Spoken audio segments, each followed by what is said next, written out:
दोस्तों आपको हैदराबाद के कंप्लीट दृश्य दिखाएंगे। और अभी हम हैदराबाद के पश्चिमी साइड की ओर दोस्तों आज चलते हैं नागारम की साइड की ओर। और उस तरफ मुंशी नदी बहती है। भारत के तेलंगाना राज्य में बहने वाली एक नदी है। यह कृष्णा नदी की एक प्रमुख उपनदी है और हैदराबाद महानगर इसके किनारे बसा हुआ है। यह हैदराबाद से 90 किमी पश्चिम में विकाराबाद जिले में अनंतगिरी पहाड़ियों में उत्पन्न होती है और 140 पूर्व नलगोंडा जिले में वाड़पल्ली में कृष्णा नदी में संगम करती है। यह हैदराबाद में बहती हुई उसे दो भागों नया और पुराना शहर में विभाजित करती है। हिमालय सागर और उस्मान सागर नदी पर बनाया गया बांध है जो हैदराबाद के लिए पानी के स्रोत के रूप में कार्य करते हैं। और दोस्तों जो मुंशी नदी है उसके बहाव के क्षेत्र के आसपास का कंप्लीट जो पेड़ पौधे लगे हैं पूरे कंप्लीट हरे भरे हैं जो इस वीडियो के माध्यम से आगे दिखाया जाएगा कंप्लीट मुंशी नदी का दृश्य। दोस्तों पहले हैदराबाद मुस्लिम देश बनना चाहता था, फिर सरदार पटेल के सामने सरेंडर आखिरी 5 दिनों में कैसे पलटी बाजी। जम्मू कश्मीर का 26 अक्टूबर 1947 में भारत मिले और जूनागढ़ का 20 फरवरी 1948 को भारत मिले हो गया था। लेकिन इसके बाद भी हैदराबाद रियासत के निज़ाम में किसी भी कीमत पर भारत में विलय के प्रस्ताव को स्वीकार करने पर सहमति नहीं देते थे। आखिर सरदार वल्लभ भाई पटेल ने अड़िंग मुस्लिम कार्रवाई पर फैसले के बाद निज़ाम ने भारत सरकार के सामने सरेंडर करते हुए भारत में विलय की घोषणा की थी। दोस्तों डिजिटल डेस्क नई दिल्ली 15 अगस्त 1947। भारत को ब्रिटिश शासन से आज़ादी तो मिल गई थी लेकिन जो वो आज़ादी छत की छत ही रह गई। दरअसल में अंग्रेज़ों ने देश के आज़ाद करते समय 2 हिस्सों में बांट दिया था, लेकिन इसके साथ ही 565 देशी रियासतों को भी बीच मध्य छोड़ दिया था। दरअसल अंग्रेज़ों की कूटनीति का फ़ायदा उठाते हुए कई रियासतों ने अकेले ही स्वतंत्र रहने का फैसला किया। उनमें एक हैदराबाद भी रियासत थी जो अपने को स्वतंत्र रियासत घोषणा करना चाहता था। हालांकि भारत के विलय के लिए रियासतों को 40 दिन का समय दिया गया था। इसके बाद भी कुछ रियासतों को विलय के लिए तत्काल प्रधानमंत्री जवाहरलाल नेहरू और गृह मंत्री सरदार वल्लभ पटेल की राजनीतिक कूटनीति का इस्तेमाल करना पड़ा था। इसके बाद भी 3 रियासतें अपनी जिद पर थी कि वह आज़ाद को स्वतंत्र देश बनने की बात कह रहे थे। 3 रियासतों ने विलय के किया इनकार। दोस्तों ये भारत में ये 3 रियासतें विलय नहीं होना चाहती थी, जो जम्मू कश्मीर और दोस्तों जूनागढ़ जो गुजरात के अंदर है और हैदराबाद शामिल थी। और हैदराबाद भी भारत में नहीं विलीन होना चाहते थे, वो अलग देश बनना चाहते हैं। ऐसी प्रतिकूल स्थिति में राष्ट्र की एकता और अखंडता को हर तरफ से खतरा था। कई प्रयासों के बाद जम्मू कश्मीर का 26 अक्टूबर 1947 में विलीन हो गया था और जूनागढ़ का 20 फरवरी 1948 को भारत में विलय हो गया था। इसके बाद भी हैदराबाद रियासत निज़ाम ने किसी भी कीमत पर भारत में विलय होने के प्रस्ताव को नामंजूर कर दिया था। खुद को स्वतंत्र रखने का ऐलान किया। आज़ाद भारत के लिए हैदराबाद को अपनी जिद पर अड़े रहने का सामाजिक और राजनीतिक धार्मिक रूप से बिल्कुल ठीक नहीं था। और हैदराबाद की आज़ादी की कहानी। जब 3 जून 1947 को वायसराय माउंटबेटन ने घोषणा की कि अंग्रेज जल्द ही भारत को छोड़ देंगे, तो निज़ाम ने भी 12 जून को घोषणा कर दी कि अंग्रेज हुकूमत ख़त्म होने के बाद हैदराबाद रियासत पूरी तरह स्वाधीन हो जाएगी और वह पूरी तरह स्वाधीन शासक बन जाएगी। लंबी कोशिश के बाद 15 अगस्त 1947 के बाद भी जब हैदराबाद का भारत में विलय होने पर कोई सहमति नहीं बन पाई, तब तत्कालीन गवर्नर जनरल लॉर्ड माउंटबेटन कहने पर भारत सरकार और निज़ाम के बाद नवंबर 1947 के एक स्टेडियम एग्रीमेंट हुए। इस एग्रीमेंट के तय किया कि 15 अगस्त 1947 से पहले तक हैदराबाद में से जो पारिस्थितिक संबंध की व्यवस्था की गई थी वह बनी रहेगी। इस समझौते के तहत निज़ाम और हैदराबाद के एक प्रतिनिधि सरकार का गठन करना था। इसमें भारत सरकार और हैदराबाद रियासत को एक दूसरे से यहाँ अपने एजेंट नियुक्त करने थे, जिसके लिए भारत की तरफ से हैदराबाद में के मुंशी और निज़ाम के नवंबर लायक अली को नया प्रधानमंत्री नियुक्त किया गया था। हालांकि उस दौरान निज़ाम के इस संधि का उल्लंघन करते हुए पाकिस्तान को करोड़ों रुपए का ऋण दे दिया था। हैदराबाद में उन्होंने भारत को सूचित किया कि बिना पाकिस्तान में अपना एक जनसंपर्क अधिकारी भी नियुक्त कर दिया। इसके साथ ही विदेश से हथियार खरीदने की कोशिश भी की थी हैदराबाद में। अब हैदराबाद भारत की एक अखंड और एकता के लिए खतरा बनने जा रहा था।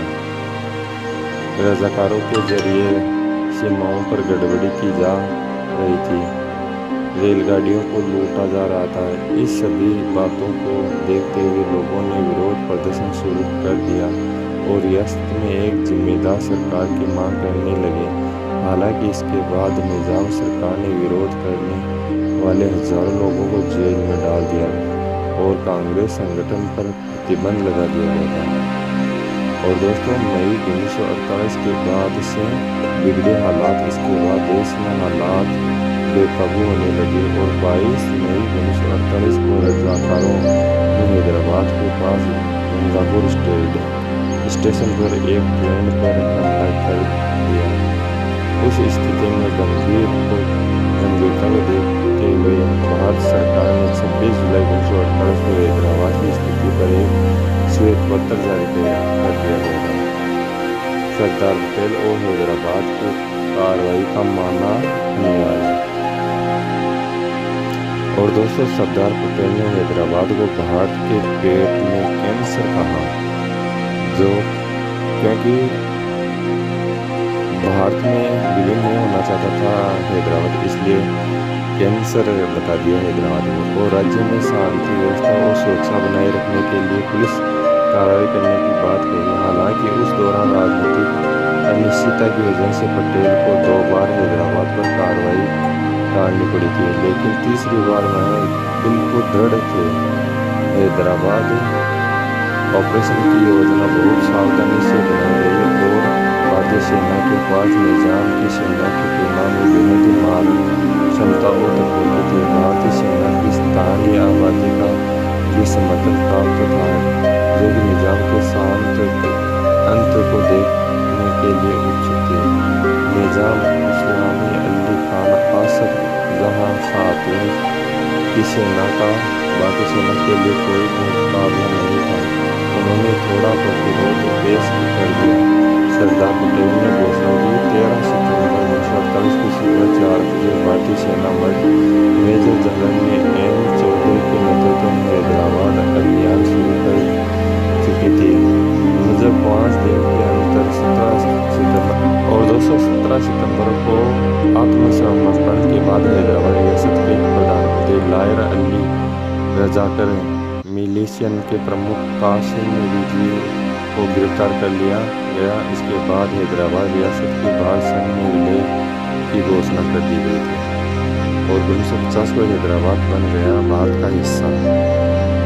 और दोस्तों, मेजर जनरल ने एम चौधरी हैदराबाद का सैन्य गवर्नर नियुक्त किया गया। 1949 तक इस पद पर बने रहे और 24 नवंबर 1949 को निज़ाम ने घोषणा की कि भारत का संविधान ही हैदराबाद का संविधान होगा। 26 जनवरी 1950 को हैदराबाद राज्य नियुक्त तौर पर भारत का हिस्सा बन गया और जनवरी 1950 में एम रेलोडी की राज्य का मुख्यमंत्री बनाया गया और निज़ाम को राज्य में राजधानी घोषित कर दिया गया था।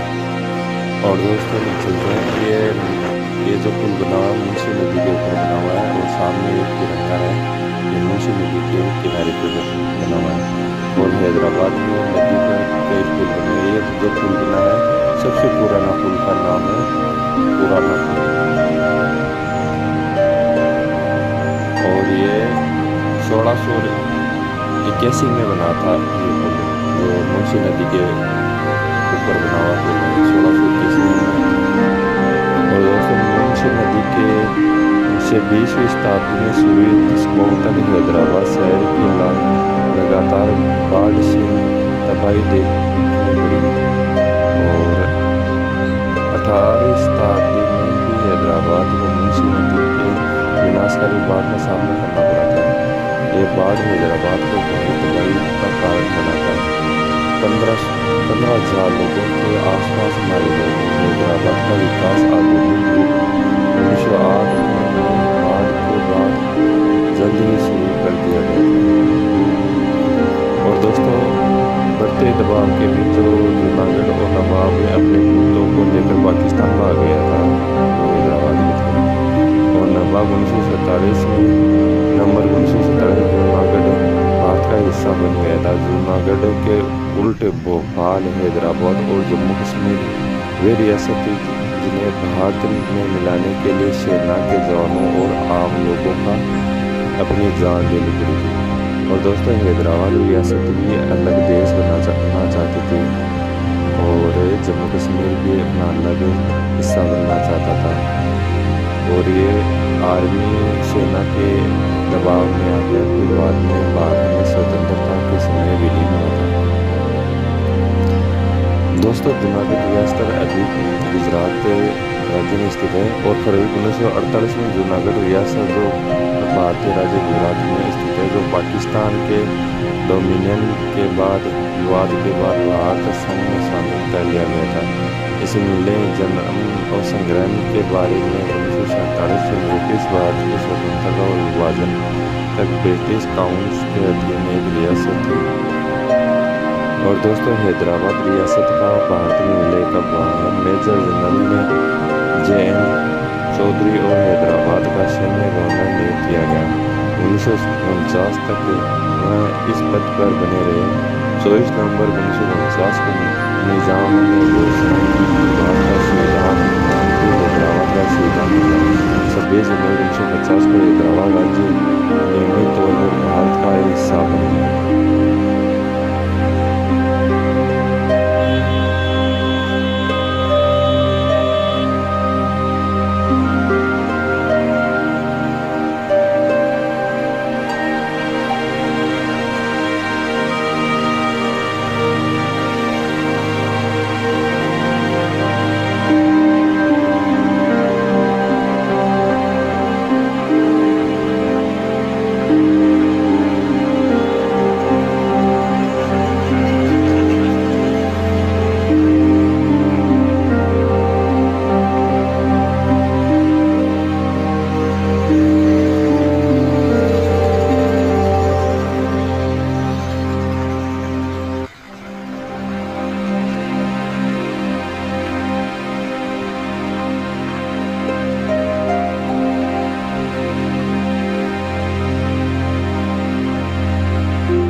है वो मतलब कि सुंदर है।